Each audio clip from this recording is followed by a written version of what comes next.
සුබ උදෑසනක් සමගි ජන බලවේගයේ පක්ෂ මූලස්ථානයේ දෛනිකව පැවැත්වෙන මේ මාධ්‍ය සාකච්ඡාවට පැමිණ සිටින මාධ්‍යවේදී මිතුරු මිත්‍රයන් සියලු දෙනාම පක්ෂ වෙනුවෙන් බොහොම ගෞරවයෙන් මේ අවස්ථාවේදී පිළිගන්නවා. බෞද්ධයෙක් විදිහට සහ බෞද්ධයන් වශයෙන් අපි කවුරුත් අහලා තියෙනවා අංගුත්තර නිකායේ කියනවා රටක රජා ධර්මිෂ්ඨ නම් ඒ රට සෞභාග්‍ය වෙනවා. රටක රජ්ජුරුවෝ ධර්මිෂ්ඨ විය යුතුයි රට සෞභාග්‍යයට පත් වෙන්නට නම්. මේ කතාව පහුගිය අවුරුදු 76කට අධික කාලයක් තුල නොයෙකුත් විදිහට අපේ කන වැකුණු කතාවක් නැත්නම් කන වැකුණු අදහසක්. මේ කතාව ගොඩක් වෙලාවට අපේ රටේ විපක්ෂය පාවිච්චි කරපු කතාවක් අදහසක්. ඒ වගේම ඒ විපක්ෂයේ මේ කතාව වැඩිපුරම කිව්වේ කවුද කියලා අද රටේ බහුතර මහ ජනතාවට මතක් වෙනවා ඇති අද රටට වෙලා තියෙන දේ දැක්කහම. නොසිතන විදිහේ ස්වාභාවික උපද්‍රව එකක් පස්සේ තව එකක් පස්සේ තව එකක්. ඊළඟට අමනෝචන තීන්දුව නිසා ආර්ථිකය පසුබහිනවා. ප්‍රායෝගික නොවන පුහු වැඩ නිසා රටේ ජන ජීවිතය අඩාල වෙනවා. ඉතින් මෙහෙම තත්ත්වයක් ඇති වුණාම රටකට සෞභාග්‍යයක් තිබෙයිද? දැන් අපිට මේ චෝදනාව එල්ල කරන්න සිද්ධ වෙනවා මේ රජයට සහ රටේ ජනාධිපතිට. ඔවුන් පත්තුණු විගස 2024 නොවැම්බර් මාසයේ පටන් ගත්ත ලොකු වැස්සකින්. ඊට පස්සේ නියඟය. ඊට පස්සේ නොයෙකුත් ආකාරයේ අක්‍රමිකතා. බහලුම් 320 ගල් අඟුරු අක්‍රමිකතා. ඊළඟට වසරකට පස්සේ මහා විනාශයක් වුණු දිත්ව ව්‍යසනය. දිත්ව වලින් පස්සේ ජනතාවට දුන්නු පොරොන්දු වලින් බොහෝ ප්‍රමාණයක් අද වෙන විට ඉෂ්ට කරලා නැහැ. ඒ වගේම තමන් රාජ්‍ය බලය ලබා ගන්නට භාවිතා කරපු ගොවියා, දීවරයා, ගුරුවරයා, රාජ්‍ය සේවකයා, කාන්තාව, පූජ්‍ය පක්ෂය, විදේශගත ශ්‍රී ලාංකිකයා මේ සියලු දෙනාව අමතක කරලා තමන්ට අවශ්‍ය ගමනක් හිතුමතේ යනවා. විශේෂයෙන් කෘෂිකාර්මික රටක් විදිහට අපි කවුරුත් දන්නවා අපේ බතසරි කරන ගොවියා අද පත් වෙලා තිබෙන තත්ත්වය. ගොවියාට මුසාවාද කියලා ගොවියව අන්දලා ගොවියව අමුඩ පිටින් කොළඹට ගෙනාවේ අපි නෙවෙයි. ගොවියාට අමුඩ ගහගෙන කොළඹට එන්න කියලා තමන්ට බලය ලබා ගන්න අවශ්‍ය සියලුම ආකාරයේ දේශපාලන උප්‍රවැට්ටි කරලා අද ගොවියා මෙයාලට වහ කඳුරු වෙලා. අද ගොවියට අහුම්කම් දෙන්නේ නැහැ. අපි තර්ක කරන්නේ අපි කවදාවත් ගොවියට බොරු කියලා නැහැ. අපි මේ ගොවියට බොරු කියන ප්‍රතිපත්තියේ නැහැ. හැබැයි මේ රජය මේ ආණ්ඩුව බලය ගත්තම ගැමියා, ගොවියා, රාජ්‍ය සේවකයා, ගුරුවරයා, අධ්‍යාපනඥයා, නීතිඥතුමා, පොලිස් නිලධාරීන්, ත්‍රිවිධ හමුදාව ආදී කොටස් වලට මෙරටේ සියලුම කොටස් වලට පට්ටපල් බොරු කියලා. පොහොසත් රටක්, ලස්සන රටක් හදනවා කිව්වා. අද අපේ ජීවිත මේ අය අවලස්සන කරමින් සිටිනවා. මොකද මිනිස්සෙක් පොහොසත් වෙන්නේ කොහොමද කියන කාරණාවත් මේ උදවිය දන්නේ නැහැ කියන එක තමයි මට නම් කියන්න තිබෙන්නේ. මම හැමදාම කියනවා මේක එක්සල් ෂීට් ආණ්ඩුවක්. එක්සල් ෂීට් එකක් දිහා බලලා ඒක මරු කියලා, ෂෝක් කියලා කොහේ හරි මොකෙක් හරි දන්නේ නැති ජාත්‍යන්තර ආයතනයක් මොකක් හරි එකක් කිව්වහම ඒක ලොකුවට අරගෙන ඒකෙන් පුරුසාරන් දුන්න එක තමයි මේ අය කරන්නේ. එතකොට මේ රටේ බහුතරයක් සාතිශීය ලෙස දුක් විඳිනකොට එක පැත්තකින් ස්වාභාවික උපද්‍රව. දැන් අපි දැක්කා ඊයේ මහනුවර ප්‍රදේශයේ කොත්මලේ ප්‍රදේශයේ සිදු වුණු ඒ තැතිගැන්ම. ගම්පල නගරයේ අපේ සංවිධායකතුමා අසේල අමරසේන මැතිතුමා මට කිව්වා. ඉරුක වීරරත්න මැතිතුමා මට කිව්වා අපේ නගරාධිපතිතුමා මිනිස්සු තැතිගෙන තියන්නේ. අවුරුදු 70 ගානකට මේ විදිහේ ව්‍යසනයක් වෙලා නැහැ. හැබැයි ආණ්ඩුවට අඩුම තරමේ දිත්ව වලින් පස්සෙවත් මෙහෙම තත්වයක් ආවොත් මුණ දෙන්නේ කොහොමද කියන එකට කිසිම කළමනාකරණයක්, කිසිම සැලසුමක්, කිසිම විදිහේ සැලැස්මක් නැහැ. අඩුම තරමේ මේ වගේ තත්වයක් ඇති වුණාම ආණ්ඩුවට පුළුවන් වෙන්න ඕනේ ඒ වගේ ප්‍රධාන වාණිජ නගරවලට යම් විදිහකට බෝට්ටු සේවාවක් හරි සපයලා තියන්න. කරන්න බැරි නේ? නගර සභාවට පුළුවන් බෝට්ටුවක් ලබා දෙන්න. එහෙමොත් මෙයාලට වැඩ බෑ. බංකු අරන් එන්න කිව්වනේ අපිට. දැන් බංකු නෙමෙයි අපි ඔහෙලව අරන් ඇවි ඔහෙලට වෙනම ලෙක්චර්ස් දෙන්නම් රට කරන විදිහ ගැන. දැන් ඔය මහවැලි ගඟේ ගත්තොත් එහෙම නුවර ප්‍රදේශයේ ඉන්න හැමෝම දන්නවා වැලි කඳු ගොඩ ගැහුණ සෑහෙන්න. රොන් මඩ පිරුණ සෑහෙන්න. ඒවට කිසිම දෙයක් මේ උදවිය කරේ නැහැ. බන කිය බොරු කිය යකාපාලම හෙට හදනවා අද හදනවා දුම්රිය සේවයේ හෙට එනවා අද එනවා කිය පච ගගහ රටේ ආර්ථිකයත් වැඩෙන්න දුන්නා ජන ජීවිතයත් වැටෙන්න දුන්නා. ඊයේ ගම්පල නාවලපිටිය ගෙලියොය විශේෂයෙන් ගම්පල වගේ නගර ගෙලියොය වගේ නගරවල ඉතා විශාල වාණිජ්‍ය ප්‍රවාහයක් තියෙනවා. ඒ මිනිස්සු අසන්න තත්ත්වයකටපත් උනේ. මහවැලි ව්‍යාපාරයට කලින් ඒ විදිය වතුර කන්දරාවක් ආවේ අපේ අම්මලා කියනවා වැඩිහිටියෝ කියනවා 1970 ගණන් වල. ඊට පස්සේ මෙහෙම වතුර කන්දරාවක් ආවේ නැහැ. අපි දැක්ක දිත්ව වෙලාවෙත් හැසිරුණු ආකාරය. අර අයින් වෙලා ගියපු අතුල කරුණානායක මැතිතුමාගෙන් ඇහුවනම් ඔහු කියයි කොහොමද මේ මිනිස්සු හැසිරුනේ කියලා. ඊයේ අපේ වෙලාවට මේ ජනතාවගේ වෙලාවට ස්වභාව ධර්මයේ එතරම් නපුරුන්නේ නැහැ. ඒ නිසා මේ රජයට කියන්න තිබෙන්නේ සෝබාදහමටයි අවුරුදු 76කට සාප කරයි එක එක්කෙනාට ඇඟිල්ල දික් කර නෙවෙයි සෝබාදහමෙන් හරි ප්‍රශ්නයක් ව්‍යසනයක් වුණොත් ජනතාව බේරගන්න රජය සූදානමින් සිටිය යුතුයි. අපි දකින්නේ එහෙම සූදානමක් නැහැ. අඩුම තරමේ මේවා පිළිබඳ පූර්ව දැනීම් මීට වඩා කරන්න ආණ්ඩුව බැඳලා ඉන්නවා කියන කාරණේ මම කියනවා. ඉතින් මම ඒකයි කියන්නේ මේ අර රජා ධර්මිෂ්ඨ නම් රට සෞභාග්‍ය වෙනවා කියන කතන්දරේ දැන් අපි මාතෘකාවට ගන්න ඕන. අධර්මිෂ්ඨ වෙන්න මේ වගේ ප්‍රශ්න ඇති වෙනවා.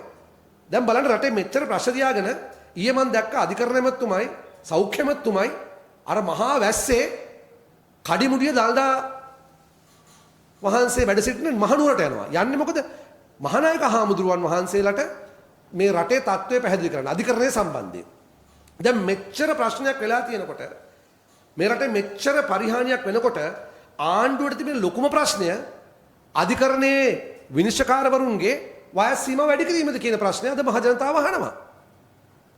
මොකද අපි එහෙම කියන්නේ අපි මුලින් ඉඳලා කියපු කාරණයක් තමයි අධිකරණයේ නඩුහබ පිළිබඳ ප්‍රශ්නයක් තිබෙනවා නම් අපපණත පිළිබඳ ප්‍රශ්නයක් තියෙනවා නම් විශ්වාම වයස් පිළිබඳ ප්‍රශ්නයක් තියෙනවා නම් ඒවා පිළිබඳ පුළුල් කතිකාවතක් ඇති කරලා විනිවිද භාවයෙන් ව්‍යවස්ථා සංශෝධනයක් කරන ජනමත විචාරණයකට ගිහිල්ලා මේක කරන්න කිව්වා. හැබැයි ආණ්ඩුව කවදාත් ඒක කරේ නැහැ. ආණ්ඩුව අඩුම තරමේ දවස් දෙක තුනකට කලින් තමයි කැබිනට් පත්‍රිකාවක් දාලා මේකට ඔවුන් හොර රහසේ අනුමැතිය ගන්නෙ.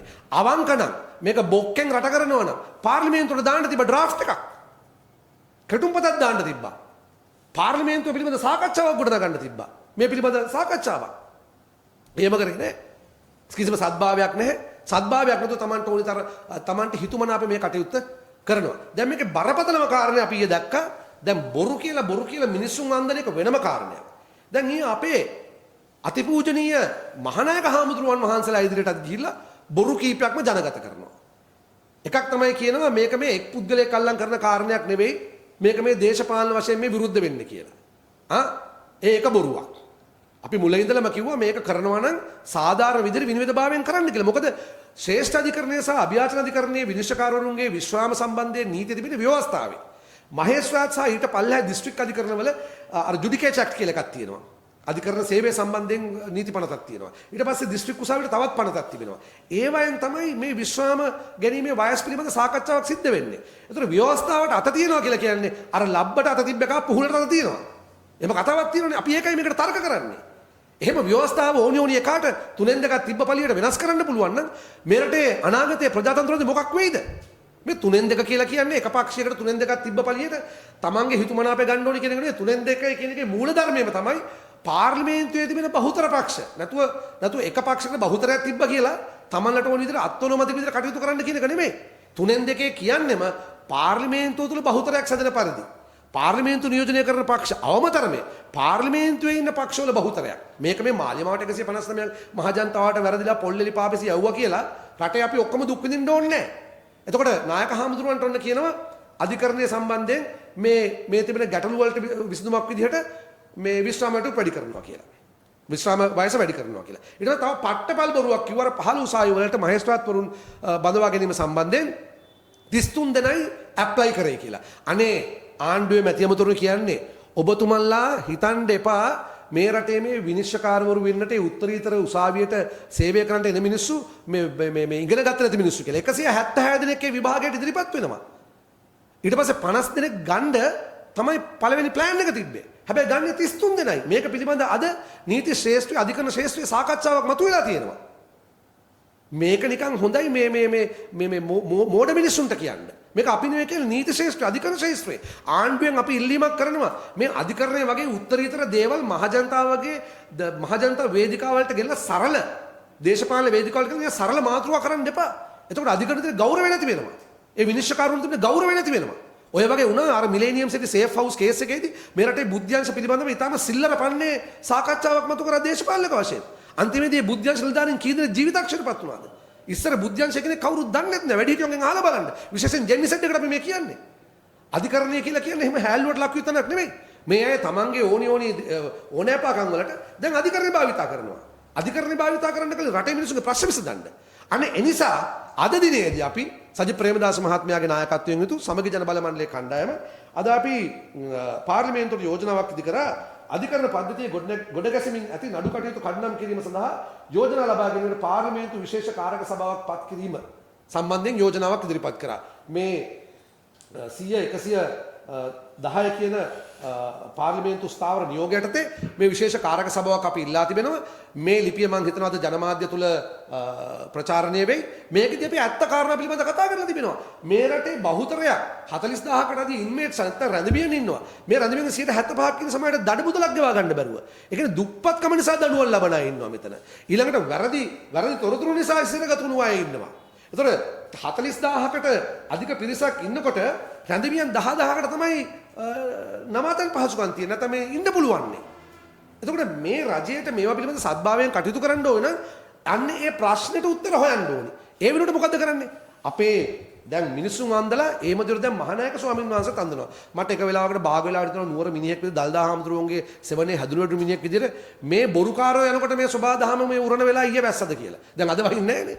දැන් ඒකට සෝබා දහමක් දැන් මේ පනිෂ්මන්ට් එක දෙන්න පටන් ගන්න තියෙන්නේ.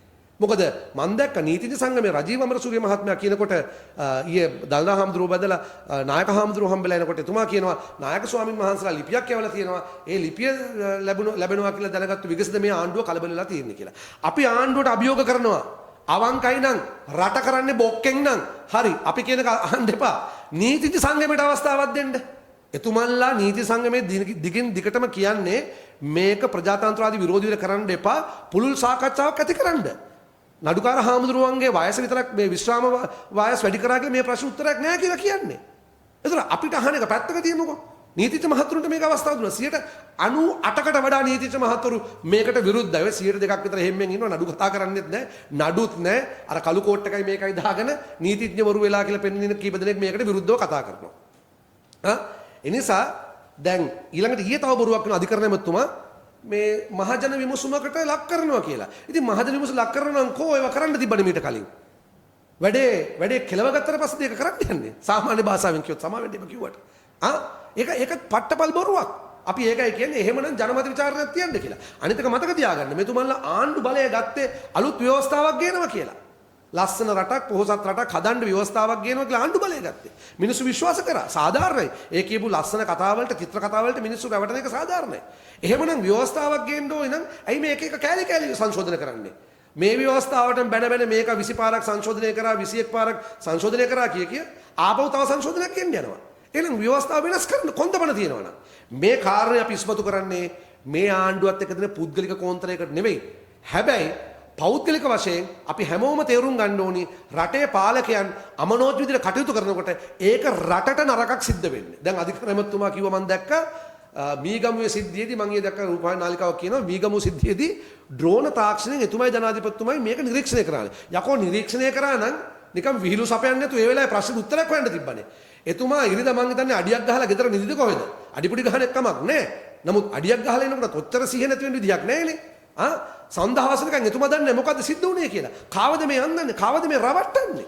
මට මතකයි එතුමා එකපාරක් මං හිතන්නේ සිරසමෙද කොහෙද සටනද කිව්වා මම ජේ.පී කාර්යයක් නෙවෙයි මාලිමා කාර්යයක් කියලා. ඉතින් ජනතා විමුක්ති පෙරමුණේ මිනිස්සු දුක් විඳලා මෙන්න මෙහෙමයිද පත් කරගත්තේ.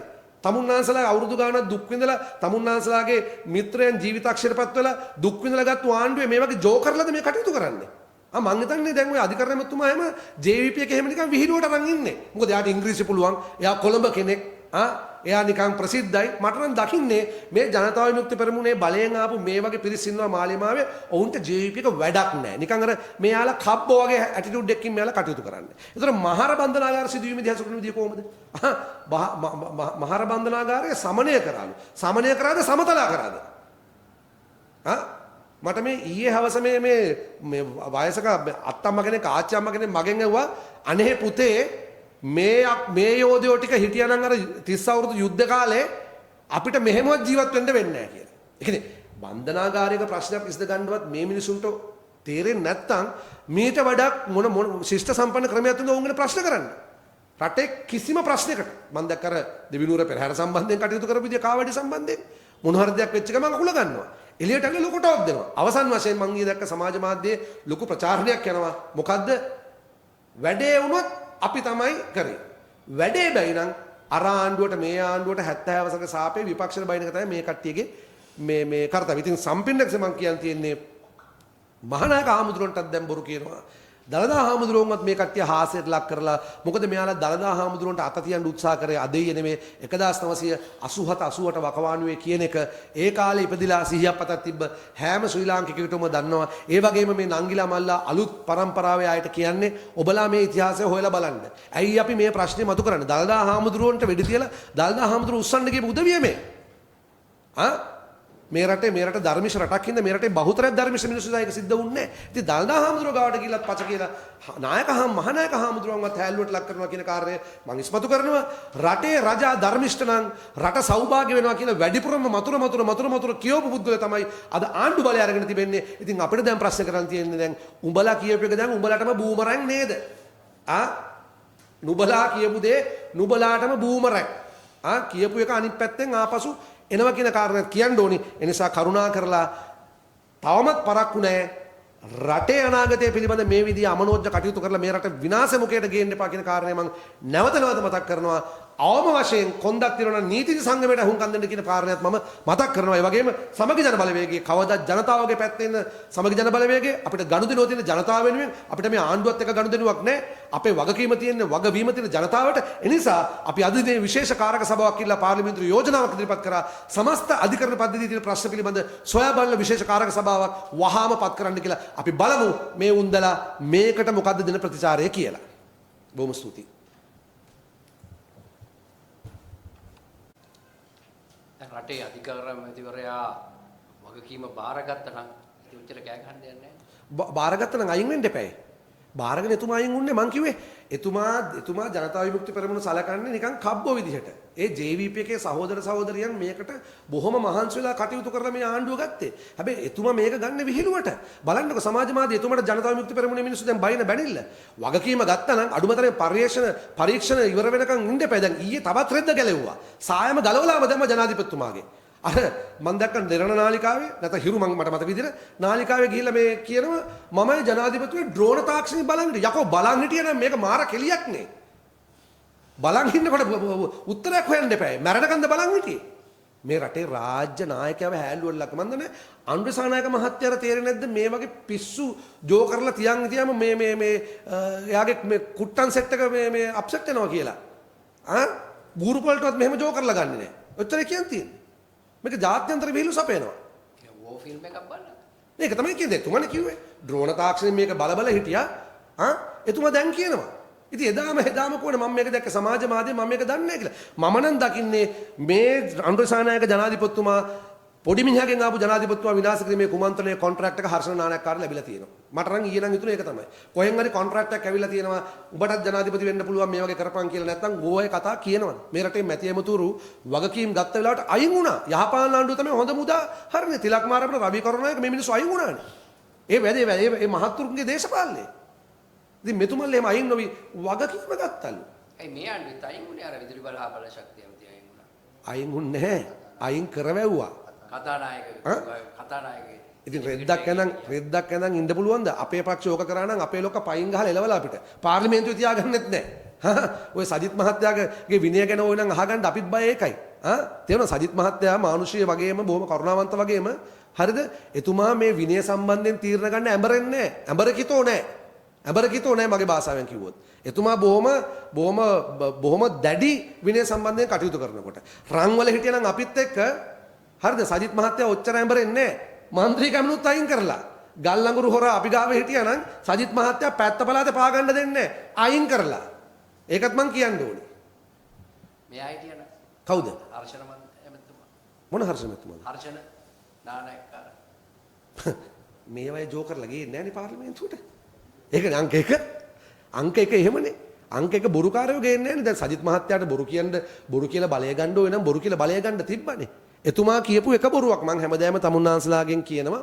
එතුමා කියපු යම් කිසි බොරුවක් තියෙනවා නම් එතුමාට මඩ ගහනවා, ඉංග්‍රීසි වලට මඩ ගහනවා, එතුමාගේ බිරිඳට මඩ ගහනවා, එතුමාගේ සංගීතයට මඩ ගහනවා, එතුමාගේ මොනවා හරි දෙයකට මඩ ගහනවා. එතුමා බොරුවක් කිව්වා කියලා මඩයක් ගහලා තියෙනවා. බොරු කියන්නේ ඒක තමයි මට කියන්නේ. ඉතින් අනුසනායක මැතිතුමා තීරුම් ගන්න ඕනි බොරු නොකිය රාජ්‍ය පාලනය කරන්න බොරු නොකිය නායකයෙක් වීමට සජිත් මහත්තයාව ෆලෝ කරන්න ඕනි. නම්බුකාරය බොරු නොකිය ගෙදර හිටියත් නේ. දැන් නීතිඥවරුන්ගේ වයස විශ්‍රාම වයස දීර්ඝ කිරීම පිළිබඳව දැන් කතිකාව යනවා. මොකද ආණ්ඩුව පැත්තෙන් කියන්නේ නැහැ. ඒක දැන් කැබිනට් එකත් අනුමත කරලා ඉවරයි කියලා. දැන් ඔබතුමාලා ලෑස්ති වුණාට වැඩක් නැහැ නේ වැඩේ වෙනවනේ. නෑ ඉතින් අපි මේ සටන ජනතාව වෙනුවෙන් ඉන්නවා. රයිට් අපි ජනතාව වෙනුවෙන් පෙනී ඉන්නවා. අපි විතරක් නෙවෙයි නීතිඥ වෘත්තයේ අතිශය මහත් අති බහුතරයක් සිවිල් සංවිධාන ඒ විතරක් නෙවෙයි ඊයේ දිනේදී ජාත්‍යන්තර මම හිතන එකට කියන්නේ ඉන්ටර්නැෂනල් ජජස් ඇසෝසියේෂන් ජාත්‍යන්තර විනිශ්චයකාරවරුන්ගේ සංගමයක් කියලා තිනවා. අපි රටක දේවල් වලට ස්වෛරත්වය සම්බන්ධයෙන් අපි කවදාත් අත තියන්නේ නැහැ. හැබැයි විනිශ්චයකාර වෘත්තය සම්බන්ධයෙන් ප්‍රශ්නයක් ආවත් අපි ඒකට අත තියනවා නැත්නම් මැදිහත් වෙනවා කියලා ඔවුන්ගේ දැඩි කනස්සල්ල සහ කනගාටුව පළ කරලා තිබෙනවා. මේ රටේ අධිකරණ පද්ධතිය සහ විනිශ්චයකාරුන්ගේ ස්වාධීනත්වය නැති වෙන අයුරින් කටයුතු කරන්න එපා කියලා ඒව කරන ක්‍රමවේද ලෝකෙ තිබෙනවා. දැන් මෙයාලා එංගලන්තයක් අල්ලන් ඉන්නවා. එංගලන්තයේ හිතුමනාපට ගිහිලා අහවල් ආණ්ඩුවට අහවල් ඇමතිවරුණිකමට ඒව කරේ නැහැ. ඒවා එයාලේව කරේ ක්‍රමවත් විදිහට මහ ජනතාව වගේ ජනමතයක් කරගෙන. ඉතින් අපි කියන්නේත් ඒක මේක ඉතින් අර බීරියලින්ට වීණා වයනවා වගේ මෙයාලා නොතේරන වගේ හිටියට මෙයාලගේ එකම අරමුණ තමයි පරිගැනීමේ චේතනාව සහ මෙයාලට අවශ්‍ය විදිහට මිනිසුන්ව හසුරුවා ගන්නට මේ අධිකරණ පද්ධතිය භාවිත කරන එක. මේකේ නරක ප්‍රතිඵලය තමයි අවුරුදු 5කින් 10කින් මේක ටිම්බක්ටුවේ. ලෝකේ පරිහානියටපත් වෙන රටවල් හොයලා බලන්න. එක හේතුවක් තමයි පොලිසිය පරිහානියටපත් වීම. ඊළඟ එක තමයි අධිකරණ පද්ධති නීතිය පරිහානියටපත් වීම. අර රජීව් අමරසූරිය මහත්තයා ලස්සනට මම දැක්කා මේ රූපවාහිනී සාකච්ඡා කීපයකම මේ පිළිබඳව පැහැදිලි කිරීමක් කරනවා. එතුමාට විශේෂ ගෞරවය අපි පිරිනමනවා. ශ්‍රී ලාංකිකයන් වෙනුවෙන් එතුමා කොන්ද පණ ඇතුව මේ නීතිඥ සංගමයේ නායකත්වය දීලා මේ ඇත්ත කතා කරන එක ගැන අපි බොහොම ගෞරවයක් එතුමාට පුද කරනවා. ඔබතුමාලගේ ඡන්දය ඉල්ලනවද? නෑ එනේ එහෙම කතාවක් කියලා නෑ. එහෙම කතාවක් අනික එතුමාට එහෙම ඡන්දය ඉතින් ආණ්ඩුව මෙහෙමනේ ආණ්ඩුවට විරුද්ධ හැම එකම සජබෙට දානවා. ඉතින් අපි මහර වැඩෝ ඒ කියන්නේ ඉතින් දැන් ආණ්ඩුවට විරුද්ධ නම් යාලා සජබේ account එකට දානවා. හෙට ආණ්ඩුව හොඳයි කිව්වොත් අන්න ආණ්ඩුව මරු කියන. දැන් ආණ්ඩුව රැවටලා තියෙනෙත් ඒකනේ. මොනවාරි එකෙක් ඇවිල්ලා ඉංග්‍රීසියෙන් ටිකක් කිව්වොත් හිතනවා මෙයා අපිත් එක්ක කියලා. මොනවාරි ව්‍යාපාරිකයෙක් ඇවිල්ලා බොරු යෝජනාවක් දැම්මොත් මෙයා අපිත් එක්ක කියලා. දැන් රටේ හොඳක් වුණා නම් දෙයියනේ මිනිස්සු කාලේ ඇඳලා ඉන්න එපා. රටක හොඳයි කියලා කියන්නේ පළවෙනිට මිනිස්සුන්ට හොඳක් වෙන්න එපා. ඉස්පිරිතාලවල ඖෂධ තියෙන්න එපා. රටේ මිනිස්සුන්ගේ අතේ සල්ලි තියෙන්න එපා. බැංකුවල පොලි අඩුපාත අඩු වෙලා තියෙන්න එපා. එළවලු ටික අමු මිරිස් කිලෝ එක රුපියල් 1500 1800 යන්න බෑනේ. කරට් එක 600 700 වෙන්න බෑනේ. පොල් තෙල් බෝතල් රුපියල් 800 900 වෙන්න බෑනේ. ඉන්ධන 400 500 වෙන්න බෑනේ. රත්තරන් මාලයක් ගන්න ලක්ෂ 5ක් වියදම් කරන්න ඕනේ නෑනේ. ත්‍රිවිල්ලයක් ගන්න ලක්ෂ 21ක් වියදම් කරන්න ඕනේ නෑනේ. මේක පොඩි රටක්නේ. ඇමරිකානු ඩොලර් බිලියන 90ක් විතර වත්කමක් තියෙන රටක් දල ජාතික නිෂ්පාදනය. ඉතින් එහෙම පොඩි රටක් කරගන්න බැරි. ආයෙත් මේ කතා මොකද? ඉතින් මේ පොඩි එකට කිව්ව හුණ්ඩුව කියලානේ. ඔළුවෙන් ගණන් ගන්නේ මේක හුණ්ඩු රාජ්‍යයක්. මේක අපිට වැඩක් නෑ. ඒ තරම් විශාලයි මේ අය. දැන් මහරසිද්ධිය ඇත්තටම කුමන්ත්‍රණයක් කියන එක තමයි ආණ්ඩුවේ මතය. දැන් මේ කුමන්ත්‍රණය පිටිපස්සේ ඉන්නේ විපක්ෂය කියන එක ඒක කියන්නේ. ඔව් ඒ කියන්නේ අපි මේ සජිත් මහත්තයා අපිට කිව්වා මේ අපේ කට්ටියකට කිව්වා මේ උඹලා බලෙන් හිරේ ඵලයල්ලා මේ රිමාන්ඩ් වන්දනාගත වෙයල්ලා රිමාන්ඩ් යන්න ඕන හින්දා ගිහලා පිට් පොකට් ගහපල්ලා කසිප්පු පෙරපල්ලා එතකොට උසාවියෙන් උඹලව රිමාන්ඩ් එකට දානවා ඊට පස්සේ රිමාන්ඩ් එකේ ගිහිල්ලා උඹලා මේ කල්ලියක් හදාගෙන මේ ප්‍රශ්න ඇති කරන්න කියලා. ඒකනේ කුමන්ත්‍රණය කියලා කියන්නේ. දැන් එතුමන්ලා කියලා අපි මහර බන්ධනාගාර එහෙම කළා. අනේ දෙයියනේ දැන්වත් මේ විල්ලජ්ජ නැති වැඩේ නොකර එක්ක පාර්ලිමේන්තුව විසිරුවා හරින්න. ඒකට තව ආසයි නම් චැලෙන්ජ් එකක් දෙන්නේ. තියන්න පළාත් සභාව. පරණ ක්‍රමයට තියෙන පළාත් සභාව. හැබැයි මේකට ආවොත් ලාම්පු කලකට ඉස්සෙල්ලම ලාම්පු කලකට යන්න පුළුවන් මේ ශ්‍රේෂ්ඨ අධිකරණය. නෑ ඉතින් ලාම්පු කලකට සෙල්ලම මේ කට්ටිය අවංක වෙන්න බෑ. මම කියන්නේ අවංකභාවය පිළිබඳ ප්‍රශ්නයක් නේ තිබෙන්නේ. දැන් ව්‍යවස්ථාවක් අලුතෙන් ගේනවා කියලා ඇයි මේ ඒකට බැන මේකට කෑලි අමුණන්නේ? ව්‍යවස්ථාවක් හදලා කියන්නකෝ. ඒකනේ සැබෑ නා දැන් JR 78 කෙලින්ම කොන්දපණ නැතුව කැම්පේන් කරා මං ගේනවා කිව්වා ගෙනාවා. අපි යහපාලනයක අපි 19 ගේනවක අපි ගෙනාවා. අපි 2002 එජාපයත් එක්ක අපි ඉන්නකොට අපි කිව්වා 17 ගේනවා. අපි 17ට චන්ද්‍රිකා මැතිණිය කොච්චර වැරදි කරත් අපි එතුමියට උදව් කරනවා කියලා. අපි කොන්දපණ නැතුව ඒ කටයුතු කරලා තියෙනවා. අපි යුද්ධ අවස්ථාවේදී මහින්ද මහත්තයා කකුලෙන් ඇද්දේ නැහැ. එවකට අපේ ඒ ප්‍රධාන පක්ෂ ජාපේ හිටපු 17 දෙනෙක් ගියා කියලා අපි ඒක කකුලෙන් ඇද්දේ නැහැ. රටට ආදරේ නම් රටට බොක්කෙන් ආදරේ නම් එහෙමයි කටයුතු කරන්නේ. ඉතින් මෙතුමන්ලා බොක්කෙන් නැහැ, බොක්කත් නැහැ, දැන් ඔලුවත් නැහැ. දැන් ඔබතුමා මෙහි ඉඳලා හරියන්නේ නැහැ වහිනවනේ ගමේ. දැන් යනවා. දැන් මේ මාධ්‍ය සාකච්ඡාව කළා පිටින් යනවා. මොකද ඒ තත්ත්වය දැන්? දැන් එහෙ තත්ත්වය තමයි ජනතාව විශ්වවිද්‍යාලෙත් යට වෙලා කියලා බොක්කා. ඉතින් ඒක තමයි දැන් ජනතාවගේ තැතිගෙන මම ඒකයි මුලදී කිව්වේ දැන් මේ මහවැලි ගඟට දිත්ව ප්‍රශ්නේ ආවට පස්සේ ඔන්න මම චූටි කතාවක් කියන්නම්. පෙරදිනල මගේ ගම දක්වා අනවසර ඉදිකිරීම් කීයක් තියෙනවද මට ඡන්ද නැති වෙයි. මගේ ගන්නෝරුව හන්දියේ තියෙනවා රෙස්ටොරන්ට් එකක්. රෙස්ටොරන්ට් එකක් තියෙනවා. හරිද? ඒ රෙස්ටොරන්ට් එක ආපහු ගහලා. මේ අපි නාපු තැන. හරි පරණ මිනිස්සු වැරදි කියමුකෝ. එහෙනම් මේව කරනකොට පස්සේ ඇයි මේව ආපහු හදන්න දෙන්නේ? ඒව හදන්න දෙන්නේ ඇයි? මිනිස්සු ගන්නෝරුවේ මිනිස්සු නාපු තැන අන්න රෙස්ටොරන්ට් එකක් ගහලා. අපේ ගමේ තමයි ලැජ්ජ නැති මිනිස්සු ඉන්නවා කියලා ඒකේ බොණ්ඩ යනවා. මම මේ ඒකටත් එක්කලා මේ පණිවිඩය කියන්නේ. හරිද? මිනිස්සුන්ට තියෙන්න ඕනි ආත්ම ගෞරවයක් කියලා එකක්. අපි මිනිස්සුන්ට ආදරේ මිනිස්සු අඩුම තරමේ ওই දිත්ව ප්‍රශ්නෙන් පස්සේ මෙතුමාලට තිබ්බේ නැද්ද? මේ වැලි කළමනාකර ආණ්ඩුවේ ගොඩනැගිලි හදන්න හරිය වැලි ටික ගන්න තිබ්බේ නැද්ද? ක්‍රමවත් විදිහට ගන්න පුළුවන් බැකෝ දාලා නෙමෙයි. නැත්තම් දුප්පත් මිනිස්සුන් දැන් මගේ ආසය තෙල්දිනිය මේ ඔරුතට මේ ගඟ දෙපැස වැලි ගොඩාක් පිරීලා. ඉතින් ඒව අඩු කරලා මේ ගඟේ බේසින් එක මේ බේසම වගේද මේ ගඟේ ගැඹුර හරියට පවත්වා ගන්න ඒකට නෙදී ආණ්ඩු වෙන්නේ. ඔය ගඟ දෙපස තියෙන ප්‍රාදේශ සභා ගොඩක ඔය ඉල්ලීම සිද්ධ වුණා. වැලි රොන් මඩ ඔය රොන් මඩ කියන පොහොර වලට පාවිච්චි කරන්න පුළුවන්. ඉතින් මෙයාලා ඒව මොකුත් කරේ නැහැ. ටෝක් දිදී හිටියා. නුවරට කෝච්චිය අද එනවා, නුවරට කෝච්චිය හෙට එනවා. දැන් නුවර ආර්ථිකය සම්පූර්ණයෙන් කඩා වැටලා කෝච්චි නැතුව. නුවරට කෝච්චි ගේන අතරේ මෙන්න රත්නපුරයට ගහන්න යනවා මොනවද බුලට් ට්‍රේන්. ඉතින් මේවා අපි ප්‍රශ්න කළ යුතුද නැද්ද කියන එක තමුන්නාස තීරණය කරන්න. අඩුම තරමේ ප්‍රමුඛතාවයක් දෙන්නවත් මේ උදවිය දන්නේ නැහැ කියන කාරණේ තමයි අපිට කියන්න තිබෙන්නේ. ගෙනාවේ ස්ටෑන්ඩඩ් හදන්න. ස්ටෑන්ඩඩ් නෙමෙයි තිබ්බ එකත් වලපල්ලට අරන් යන්න තරම් තැනකට මේ කට්ටිය ගෙනල්ලා තියෙන්නේ. අන්තිමේදී මේ පරිප්පුව කණ්ඩ වෙන්නේ අපිට මොකද ජනතාව ඊළඟට බලය අපිට ලබා දෙනවා. ඔය මොන වහසි බස් දැම්මත් ඊළඟට මේ රටේ ජනාධිපතිතුමා සජිත් ප්‍රේමදාස. ලියලා තියාගන්න. එතුමාගේ ආණ්ඩුවක් හැදෙන්නේ. ඉතින් ඒ පරිප්පුවත් අන්තිමේදී අපිට තමයි කණ්ඩ නැති. මොකද මේ යක්කු මේක කාලා ගියයින් පස්සේ හදන්න වෙන්නේ අපිටනේ. හැමදාම උනේ ඕකනේ. වම එනවා, වම කමින්, වම ගෝයින්, eating and going. අයල්ලට තේරෙන භාෂාවෙන් කිව්වේ ඈ. තේරෙනවද? ඒ ඉංග්‍රීසියෙන් කිව්වේ. වම කමින්, වම going, වම eating and going. වමේ පක්ෂ ඇවිල්ලා කරේ රට කාලා ගියපු එකනේ. ඒ යථාර්ථය ඒකනේ. වම කරේ ඕක. දැන් මේ කරන්නේ everyday eating. ඕක vomiting වෙන දවසට මිනිස්සු ඔක්කොටම දුක් විඳින්න වෙනවා කියන කාරණේ මම මහත්තයෝ මේ වෙලාවේ කියන්න කැමතියි.